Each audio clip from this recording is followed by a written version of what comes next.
പുറ്റിങ്ങൽ വെടിക്കെട്ട് ദുരന്തത്തിന് പിന്നിൽ അട്ടിമറി നടന്നുവെന്ന വെളിപ്പെടുത്തലുമായി കേസിലെ പ്രതിയും ക്ഷേത്ര കമ്മിറ്റി പ്രസിഡന്റുമായ PS ജയലാൽ രംഗത്ത്.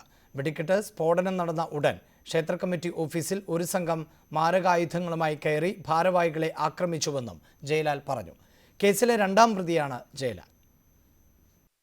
110 പേരുടെ മരണത്തിനിടയാക്കിയ പുറ്റിങ്ങൽ വെടിക്കെട്ട് ദുരന്തത്തിൽ ആദ്യമായാണ് കേസിലെ പ്രതി തന്നെ വെളിപ്പെടുത്തലുമായി രംഗത്തെത്തുന്നത്.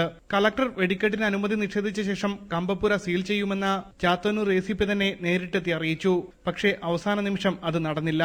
നിരോധിച്ചപ്പം ഇവിടെ വെച്ച് പൂട്ടണമെന്ന് ACP പറഞ്ഞു, ഇവിടെ വെച്ച് പൂട്ടാൻ പറഞ്ഞു, ഒരെണ്ണം സീൽ ചെയ്യുമെന്ന് പറഞ്ഞു. അവരൊന്നും സീൽ ചെയ്തുമില്ല. ഉത്സവം നടന്നു. അതിനകത്ത് എന്തോ വലിയ അട്ടിമറി നടന്നതാണ് എൻ്റെ പരിപൂർണമായ വിശ്വാസം. കാര്യം ഇവിടെ ഇതുവരെ ഇങ്ങനെ ഒരു ചരിത്രത്തിൽ ഇതുവരെ ഒരു ആപത്തും വന്നിട്ടില്ല. അട്ടിമറി ഉണ്ടായെന്ന് സംശയം തോന്നാനുള്ള പ്രധാന കാരണങ്ങൾ ഇവയാണ്. 1:30 മണി തൊട്ട് ഈ മൈതാനം മൊത്തം വീഡിയോ എടുക്കുന്നുണ്ടായിരുന്നു, നമ്മളറിയാതെ ഒരാൾക്കാർ.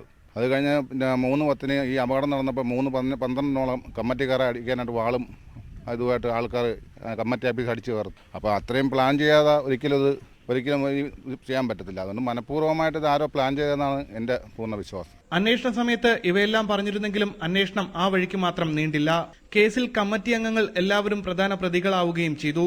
ഞങ്ങൾ ഒരു അമ്പലത്തിന് വേണ്ടി, ഉത്സവത്തിന് വേണ്ടി ഞങ്ങൾ 93 ദിവസം ജയിലിൽ കിടക്കേണ്ടി വരും. ഇനി എത്ര നാൾ നമ്മൾ കേസ് പറയണം? ഇതിപ്പോൾ ആരാ അട്ടിമറി ചെയ്തവർക്ക് ഇതൊന്നും അറിയണ്ടല്ലേ. കേസിൽ രണ്ടാം പ്രതിയാണ് ക്ഷേത്ര കമ്മിറ്റി പ്രസിഡന്റ് കൂടിയായ PS ജയലാൽ.